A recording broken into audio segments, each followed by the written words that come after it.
Voilà, et comme j'ai eu le plaisir de vous l'annoncer précédemment, je suis en studio avec Élise Goldberg. Élise, bonjour, merci d'être avec nous. Et je pense que nous sommes en ligne avec Muriel Missirlou. Bonjour Muriel. Bonjour Lise, bonjour à Voilà. tous. Alors Muriel Missirlou et Élise Goldberg, c'est un spectacle qui s'intitule Sur le bout de la langue. Comment on dit en yiddish, Muriel, oui? Ah ben, on dit auf der Zunge, mais je ne sais pas comment on dit sur le bout de la langue. Zung. Élise, vous le saviez? Non, je l'apprends, merci Voilà, Lise. d'accord. Bon, on fait un cours après l'interview. Alors, non, je croyais que vous saviez parce que ça existe. En plus, j'ai un livre qui s'appelle comme ça et qui reprend des proverbes yiddish et tout. On en parlera plus tard. En attendant, voilà, sur le bout de la langue, c'est le samedi 3 septembre à 19h à l'Officine. Alors, l'Officine, c'est à Paris, c'est 4 rue des Maronites, dans le 20e métro Couronne ou Ménilmontant. Donc, étant donné que le nombre de places est limité, eh bien, il faut réserver absolument. Alors, avant de parler de cela, on a plaisanté sur le côté yiddish. Maintenant, évidemment, Élise Goldberg, c'est un spectacle en français. Tout à fait. Ou disons un spectacle bilingue dans la mesure où mes textes sont en français. Ils évoquent la culture yiddish, mais en français. Oui. Et Muriel va chanter des chansons, elle, en yiddish, qui vont permettre de faire, de faire résonner les mots yiddish aussi dans ce spectacle. Alors, Muriel Missirlou, on la connaît bien. Muriel, vous êtes souvent venue à ce même micro et vous chantez magnifiquement en yiddish. Je vais vous donner la parole dans quelques instants, mais pour l'instant, je voudrais que Élise Goldberg se présente. Donc, vous avez écrit ce spectacle. Vous êtes comédienne ? Alors, vous êtes écrivaine? J'écris plutôt, je ne suis pas du tout comédienne, ça va vraiment être une lecture de texte, ce n'est pas un travail d'acteur.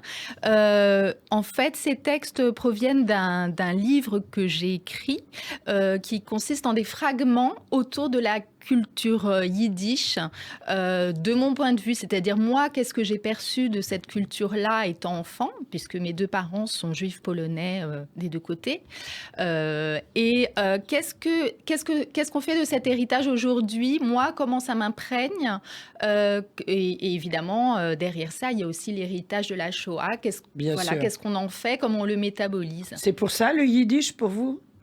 C'est tout ça? C'est tout ce que vous venez d'évoquer? C'est tout ça. Alors, il y a le yiddish et il y a aussi beaucoup la culture culinaire, en fait. Je pars beaucoup de Vous êtes gourmande. Oui. Alors, quel est votre plat ashkénaze préféré? Je pense que je ne vais pas surprendre tout le monde. Je vais dire la carpe farcie, bien entendu. Ah oui, et vous la faites?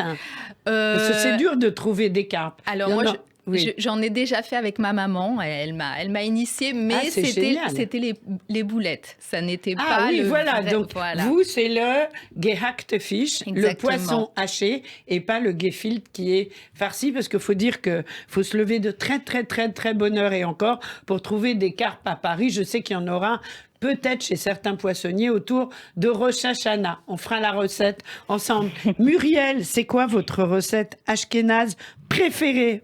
Alors moi, c'est le gehackte Lieber. Et ça, je sais le faire. Ah, super, voilà. Les foies hachés aux oignons et avec des œufs. Voilà, donc délicieux. Alors, c'est un spectacle qui va nous mettre en appétit. Comment avez-vous rencontré Muriel et comment Élise, Muriel, vous a-t-elle rencontré?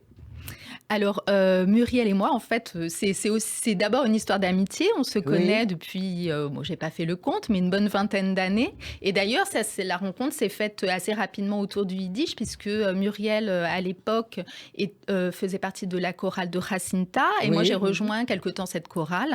Donc notre amitié s'est orientée assez rapidement autour de ces questions. Bien sûr. Et vous avez aussi pris des cours de yiddish, je crois, pour aller plus loin dans l'approfondissement de vos connaissances? Oui, malheureusement, j'ai pas été très... j'ai pas suivi beaucoup de Vous avez fait ces cours-là. Un petit peu moins d'un an. Ah, d'accord. Oui. Vous savez lire et écrire quand même? Oui, je connais l'alphabet. D'accord. Alors, donc, pour tout cela, comment s'appelle ce spectacle? Donc, il s'appelle Au bout de la langue, c'est ça? Sur le bout de la langue. Sur le bout de la langue. Pourquoi ce titre? Alors, il y a déjà sur la langue, comme je disais, je suis beaucoup partie sur l'idée de la culture culinaire yiddish. Qu'est-ce que ça veut dire? Parce que c'est quand même des saveurs particulières qui ne sont pas forcément accessibles de prime abord. Et donc, il y a l'idée de la saveur. Le bout de la langue, c'est aussi là où il y a le plus de papilles, en fait. C'est par là que passe la saveur en premier. Et puis, il y a aussi l'idée sur le bout de la langue, la langue au sens de la langue que l'on parle, donc le yiddish, et ces mots on ne retrouve pas. Et donc le yiddish aussi qui se perd. Moi, je connais quelques mots de yiddish. Mes grands-parents parlaient yiddish devant moi pour que je ne comprenne pas. J'ai attrapé des mots au vol comme ça, mais c'est pas une langue, comme on le disait tout à l'heure, que je maîtrise. Bien sûr. Alors, Muriel, combien de temps avez-vous mis à préparer ce spectacle dont je rappelle qu'il se tiendra le 3 septembre à 19h à l'officine 4 rue des Maronites? Combien de temps Comment est née l'idée du spectacle, Muriel, avec Élise? Je coupe 3 secondes pour dire qu'en fait, on va rectifier un tout petit peu l'horaire du spectacle et le décaler à 20h. D'accord. À l'auditeur pour que tout le monde puisse avoir le temps d'arriver. D'accord, parce que moi, ce que j'avais, c'était ce qu'on m'a envoyé, c'était 19h. D'accord. Exact, mais ça a changé. Ça a changé. Ok. Une info toute récente. D'accord. Et alors, ce spectacle, on y songe depuis quelques mois déjà. Ça fait quelques temps que Élise prépare son projet d'écriture et qu'on en a beaucoup parlé, que moi, ça résonne beaucoup avec mon histoire familiale également, parce que non seulement il y a la question de la découverte des plats juifs, ashkénazes et de cette étrangèreté, si on peut dire, dans nos familles, mais elle évoque aussi toute cette réflexion sur ce que c'est qu'être juif finalement, c'est-à-dire de quelle manière on réfléchit, de quelle manière on se pose des questions sur l'absurde et l'humour aussi, que c'est beaucoup dans la culture ashkénaze. Et donc, tous ces textes, moi, ont fait beaucoup écho également pour mon histoire familiale, quand j'allais chez mes grands-parents. Et voilà, non seulement il y avait des parfums de leur cuisine, mais aussi les mots en yiddish qu'ils s'adressaient et puis leur façon de réfléchir. Et voilà. C'était un univers, la langue comme univers, que vous essayez d'ailleurs de reproduire dans le spectacle. Il y aura des akouskis dînatoires après ? Et oui, parce qu'on s'est dit avec Élise que tous ces textes appelaient l'envie de goûter quelques petits mets que nous pourrons confectionner. Oui. Voilà, non seulement elles vont répéter, elles vont préparer le spectacle, mais en plus elles seront en cuisine pour le plus grand plaisir des spectateurs. Félicitations, mesdames. Donc le spectacle sera suivi de zakouski dînatoires que vous aurez confectionné. Alors, j'ai proposé, Muriel, à Élise Goldberg qu'elle nous lise peut-être un petit extrait du spectacle. Alors, Élise, allez-y, c'est quelle partie, de quoi s'agit-il ? Alors, c'est le texte qui va débuter tout simplement notre spectacle et qui donne une petite idée de comment pouvait se passer un repas familial de fête dans ma famille. Et donc, on a l'évocation de la cuisine. Voilà, je sens que beaucoup vont s'y retrouver. La parole est à vous, Élise Goldberg. Des radis roses en zakoutski, des crevettes pour nous faire honneur et dont j'évitais de croiser les gros yeux noirs. Alors seulement, nous passions les frontières. Oignons aux œufs, tibeler mit eier. Crus les oignons. On disait plutôt œufs aux oignons, peut-être pour laisser croire qu'après ingestion, la laine restait supportable. Gehackt Leber, foie haché comme l'annonce sa consonne qui coupe. Pas de hachoir électrique, les grumeaux sont rois. Le vrai Gehackt Leber accroche à la langue et au palais. Les dents ont matière à moudre. Puis venait le mets de choix, la spécialité qui gagnait haut la main dans nos préférences dans la valse des plats. Le gefilte fish, la carpe farcie. Quand il faisait son entrée, les cris d'enthousiasme se mêlaient aux commentaires élogieux dans un bruyant chorus. Il ne nous manquait que d'être séfarades pour que les youyou fusent.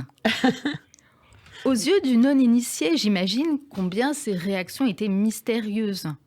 Comment s'extasier devant ces darnes béjasses d'un poisson dont plus personne ne voulait, empli d'une farce du même beige insignifiant, condimenté à une sauce betterave qui donnait l'impression que l'animal était victime d'une hémorragie. L'innocent aurait sans doute été encore plus stupéfait s'il avait eu la curiosité d'emporter un morceau à la bouche. Il aurait découvert une saveur douceâtre, un peu aigre, une consistance humide, lourde. Il y a fort à parier que la vénération de ma famille pour ce plat avait à voir avec ses modalités de réalisation. La carpe achetée vivante dans un tonneau rue des Rosiers, assommée par la maîtresse de maison, la balaboustée, dans la baignoire. Entrait sans doute aussi en compte le temps passé, la dextérité à reconstituer le poisson autour de la farce. Notre extrême conscience de la prouesse culinaire qu'il constituait et de la chance rare qui nous était donnée de l'avoir là, dans notre assiette, avait fini par contaminer le goût du plat.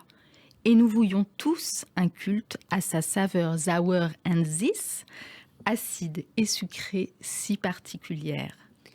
Eh bien, on n'a qu'une idée, c'est d'y courir à ce spectacle. Alors, je voudrais redonner la parole à Muriel. On m'a entendu rire. Je trouve ça, c'est tellement, c'est plein de saveurs et d'humour. Votre texte, Élise Goldberg, bravo. Merci, et vraiment, ça m'a touchée. Muriel, alors, qu'est-ce que vous allez chanter? Parce que entre les textes, vous chantez, bien sûr. Racontez-nous. Alors voilà, nous on a confectionné ensemble avec Élise un programme aussi de chansons qui pouvait s'alterner avec les textes d'Élise. Oui. Et moi j'avais envie que ce soit pas forcément justement des musiques, des chansons où le texte était très important. D'habitude j'aime beaucoup chanter des poèmes par exemple. Et Oui. là, je trouvais que c'était plus l'univers parfois des onomatopées ou des chansons qui rappellent des fêtes, justement, comme Chiribim Chiribom, la version qu'on connaît par les Barry Sisters, par exemple, ou une chanson plus liée à la nostalgie et à l'histoire d'une relation entre un petit garçon et sa maman, Oceanweg Steitaborn. Bien sûr. Voilà, qui raconte ce petit garçon qui ne peut plus s'envoler. Et parce que voilà, Élise, elle raconte aussi l'histoire de son père, l'histoire de nos pères, si on peut dire. Bien sûr. Des enfants comme ça, qui ont été empêchés parfois de vivre leur vie pour certaines raisons. Voilà, il y a différentes évocations. Et alors, je vois que vous chantez en hébreu aussi. Erev Shel Shoshanim. Oui, on a choisi une chanson en hébreu. C'est bien. Liée aussi à l'évocation du voyage du père d'Élise qui est allé en Israël, ça elle en parlera, Oui. dans sa jeunesse. Et donc on avait aussi envie d'un voyage, quoi, qu'il y ait un moment de partage autour des voyages. C'était aussi partie de la culture juive. Eh bien, on va redonner toutes les coordonnées avant de se quitter en musique avec la très belle voix de Muriel sur le bout de la langue. Ça va être samedi 3 septembre à 19h à l'Officine. Entrée 12 €. C'est pas à 19h, c'est à 20h. 4 rue des Maronites dans le 20e. Métro Couronne. Attendez, Métro Couronne ou Ménilmontant. Alors, pour réserver, c'est un peu long. On va sur officineménilmontant.com/even-détail/ sur le bout de la langue. De toute façon, on trouve tout sur Google et très facilement. Bravo pour tout ce que vous avez monté pour cette rentrée. Moi, j'ai un souhait à vous faire. Pour la nouvelle année qui commencera donc avec le Gefilte Fish d'Élise et Rosh Hashanah, c'est que vous jouiez ce joli spectacle plusieurs fois. C'est ce qu'on souhaite. En attendant, c'est le 3 septembre à 20h à l'Officine. Donc, vous nous avez envoyé une chanson, Muriel. Je vous laisse nous la présenter très rapidement. Oui, c'est Amol Esgevenaïd. Il était une fois un homme juif. C'est l'histoire du Shabbat qui se prépare et la femme demande à l'homme, à son mari, si elle a bien. C'est l'homme qui demande à sa femme si elle a bien pensé à acheter du vin, à préparer la challah, à acheter de la viande pour le Shabbat qui s'annonce. Et malheureusement, il manque le rouble. Il manque de quoi. Il n'y a même pas de schmaltz. Et il n'y a même pas de sel dans la cuisine. Alors comment veux-tu que je prépare le Shabbat? Eh Voilà, oui. c'est à la fois un peu triste et à la fois une chanson joyeuse.